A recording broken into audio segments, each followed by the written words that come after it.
ताल पे है रेप कांड को लेके, और आपने कहा कि डॉक्टर की ही बात करिए, तो इस पे क्या कहना है आपका? मैं वहाँ की मुख्यमंत्री ममता बनर्जी जी खुद महिला हैं और जो घटना हुई है बहुत दर्दनाक घटना है। और जो एक मुख्यमंत्री रह करके फैसला ले सकता है, ममता बनर्जी जी ने फैसला भी लिया है।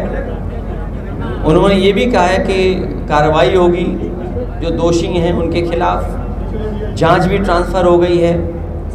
लेकिन ऐसी घटनाओं पर भारतीय जनता पार्टी को राजनीति नहीं करनी चाहिए। और ये बात मैं इसलिए कह रहा हूँ बड़ी जिम्मेदारी के साथ। उत्तर प्रदेश में भी जब समाजवादी सरकार थी, और याद करिए वो पन्ने पलटना आप, भारतीय जनता पार्टी ने डॉक्टरों से मिलकर के माहौल खराब करने का काम किया था। घटना दर्दनाक है, जिस तरह से सूचना मिल रही है, जो जानकारी मिल रही है। लेकिन आप खुद सोचिए, यूपी में हालत क्या है, सोनभद्र की घटना या अन्य जिलों की घटनाएं मैं कैसे याद दिलाऊं आपको?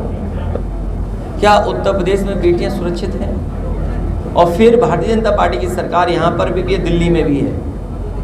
क्या उन्होंने वो सब इंतज़ाम कर दिए कि बेटियों के साथ, माताओं बहनों के साथ कोई घटना ना हो? और अगर हम आंकड़े देखें, ये मैं आंकड़े नहीं बता रहा हूँ, हम सरकार में नहीं हैं, ये आंकड़े तो सरकार के हैं, आप लोग सब गूगल कर सकते हैं। ये अलग बात है कि आप पे भी दबाव रहता है तो वो आप गूगल नहीं करके आंकड़े बताओगे, लेकिन तब भी हमारे तमाम सब पत्रकार साथी हैं वो ये जानते हैं कि अगर हम आंकड़े निकलवा रहे हैं देश के, तो सबसे ज़्यादा असुरक्षित महिलाएं और बेटियां कहीं हैं तो वो उत्तर प्रदेश में हैं। तो उसका जिम्मेदार कौन है? ऐसी घटनाओं पे राजनीति नहीं करनी चाहिए। और मैं आपको भरोसा दिलाता हूँ कि समाजवादियों ने जो प्रोग्रेसिव पॉलिटिक्स की बात की है और जो संपन्न बनाने की पॉलिटिक्स है, जो रोजगार दिलाने की पॉलिटिक्स है, नौकरी दिलाने की पॉलिटिक्स है, उस दिशा में हम लोग काम करेंगे।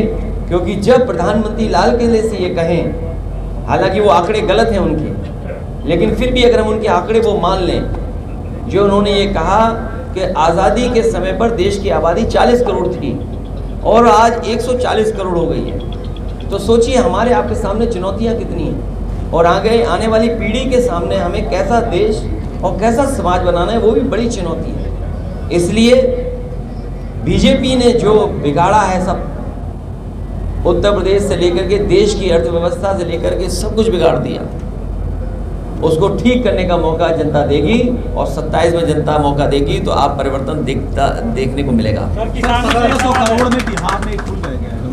ये कोई नई चीज़ नहीं है। आपने गंगा का पानी की सफाई के लिए कितना पैसा बह गया नमामि गंगा के नाम पर? वो तो एक पुल बहा है, और एक पुल नहीं बहा, बिहार में कई पुल बहे हैं।